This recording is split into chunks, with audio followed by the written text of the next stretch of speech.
Hello and welcome, I'm Arumba. Thank you for joining me.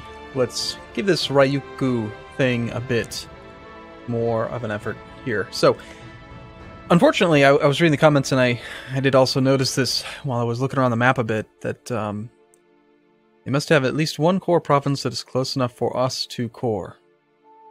So, we cannot annex Ceylon or Arakan because they are outside of our coring range, which is bullshit.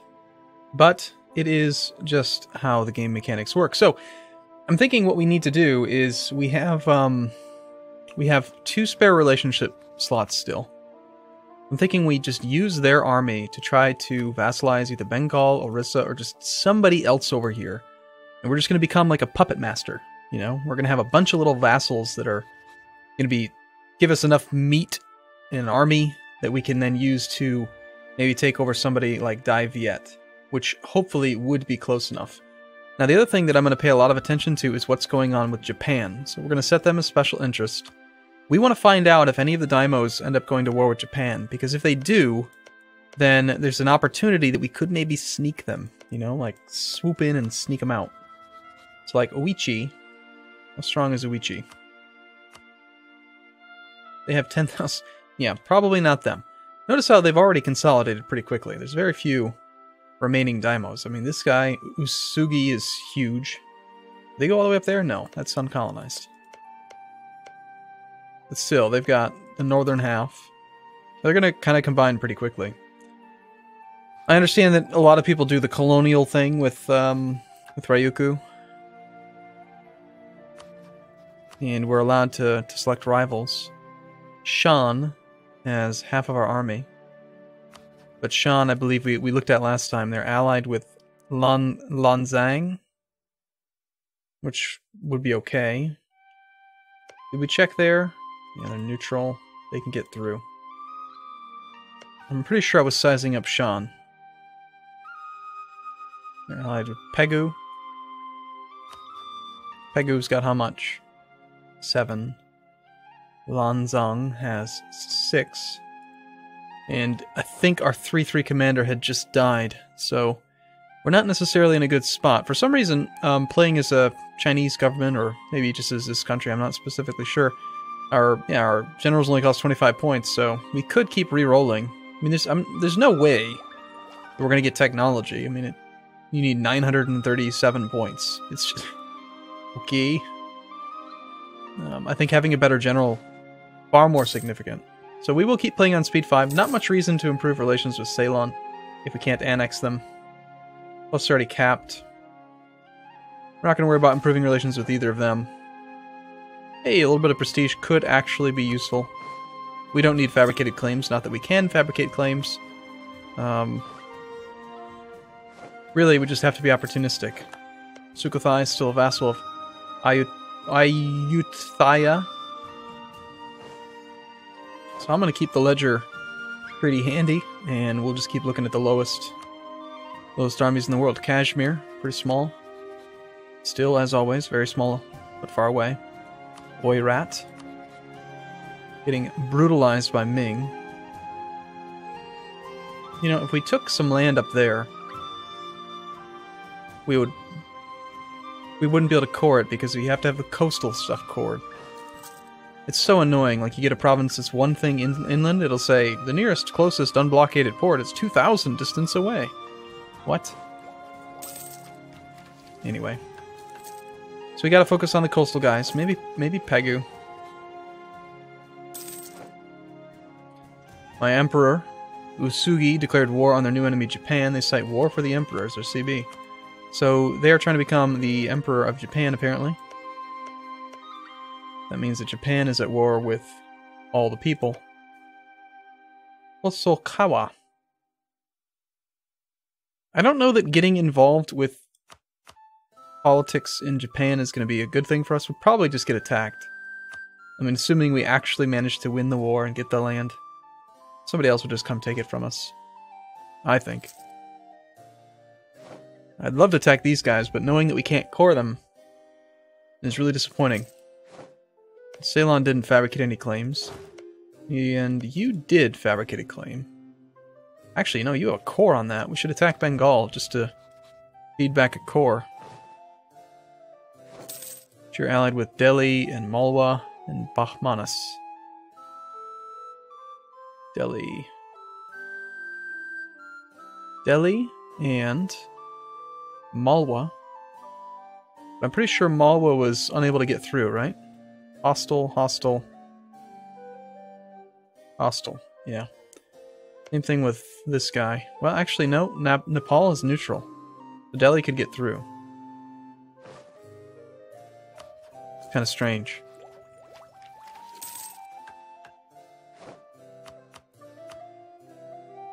Gwalior. Pretty weak.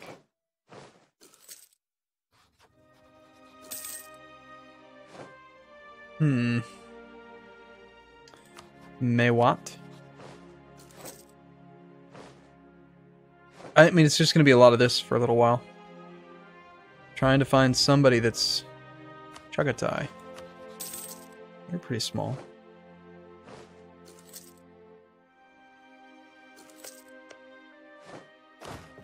Wasn't I planning on... Did I bring the whole army over? I think I did.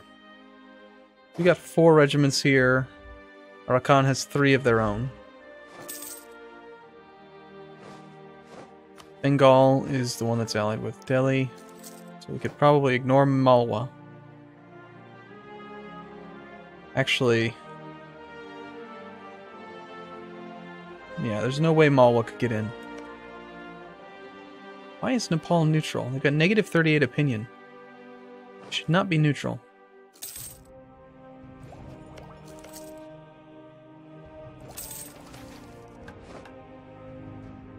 Yeah, totally.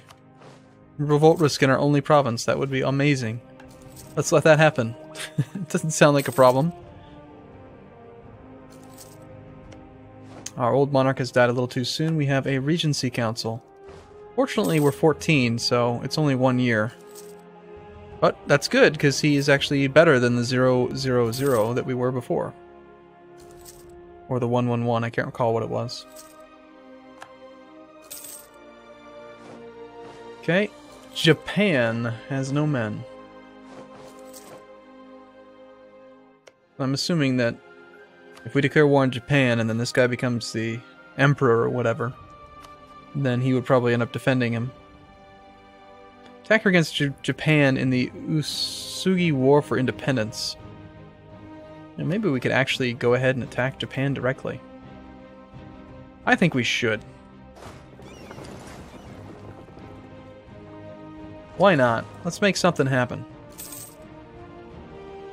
I know for sure Japan's going to be within range. Okay, we're 2-3-1 and we have a 3-3-3 air. That's pretty good. Okay, so that means that we're allowed to declare war. And we want to time this in a way that hopefully they don't have any... Is our war exhaustion already down? Good. Hopefully they'll still have no army. Our vassals joined. Of course they did. We only need 1 more ship to go out there, so let's take these 2. I'm sorry, I didn't complete my thought. What we need to do is land our troops in Japan and then be there so that as soon as this war ends and Usugi gets independence, then we're able to start sieging and he can just never train any men. If we can do it and time it properly, then even if they have manpower, they just won't be able to do anything. So we'll want to put our troops right on the capital, probably.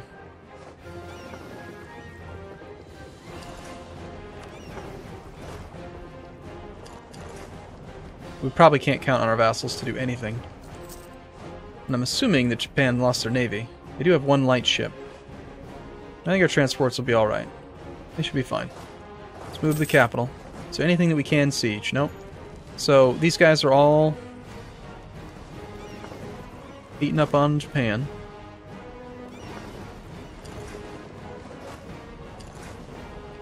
We'll have enough troops to siege 2 provinces. They've got Japan 100% occupied, so I imagine... Yeah, negative 99 war score. I imagine we're going to see a peace offer here soon. Gain ducats. Yeah, it's actually like, you know, 400 years of income for us. Okay, we want to prevent them from joining forces. Unfortunately, Japan right now has 5 provinces. That might not stay that way. Let's do that. Does our guy have siege value? He does. We'll try to take the inland one. Actually, let's check garrison. We'll take that one.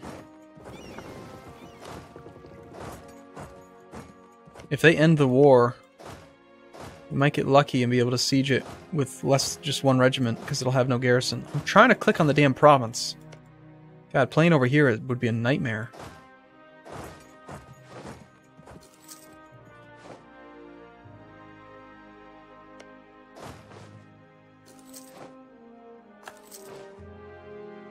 And just by having a troop there, we can prevent him from being able to train troops at all. Now, why are you not ending your war?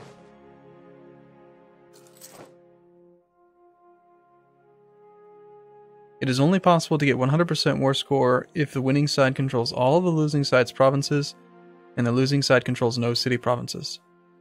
Oh, and the losing side controls none. Did Japan actually get a siege off? They're at war with all of that.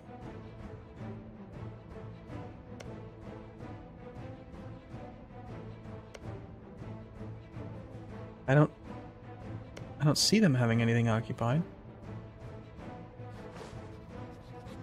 It doesn't feel like you should really need 100% war score to get your victory. You're just trying to become independent, right? Come on. Unfortunately, the garrison's back. My Emperor Yamana entered a military alliance with our enemy. My Emperor Uichi entered a military alliance with our enemy. Okay, this is bad. Okay, so that apparently did not go the way that I had expected that it would. Usugi became the emperor-ish thing of Japan instead of becoming independent. I was expecting independence. It said the war for Usugi independence. I just misunderstood that. So now we're in a war against Japan still, but we're hostile with everything. That's brilliant. Watch all of our men die. There goes our whole army. Except we do have two ships that managed to survive. Alright, well, we don't want anything, so...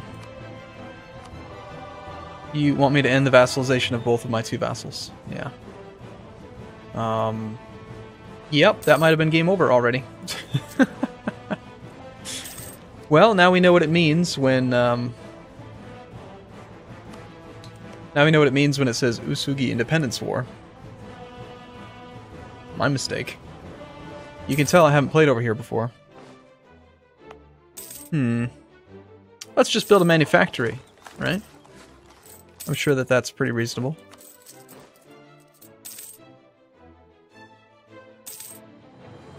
I'm thinking that we need to probably reboot this one, because like my opening move, I would change now.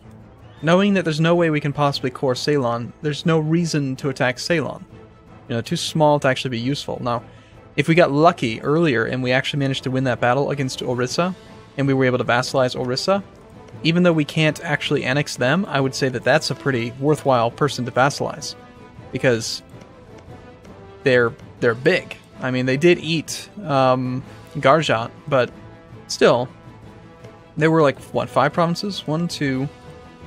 3, 4, 5. Yeah, they were a 5-province country. So despite being distant, they'd be quite useful in war. So I think it's gonna have to be one of those opening countries in here that we go for, and even then, I highly doubt we'll be able to actually annex it. The last time I did this, I think that rule wasn't there. I think you could still annex, you could still integrate, even if they didn't have a land, like province within coring range of your own. It'd also be interesting to see, like on a map mode, what our actual coring range is, to know who is potentially attackable, you know? But I don't know. Well, this sucks. I'm gonna take a break here. I'm gonna probably reboot this thing, and we'll see if we can do a better job next time. So thanks for watching, everyone. See you again soon.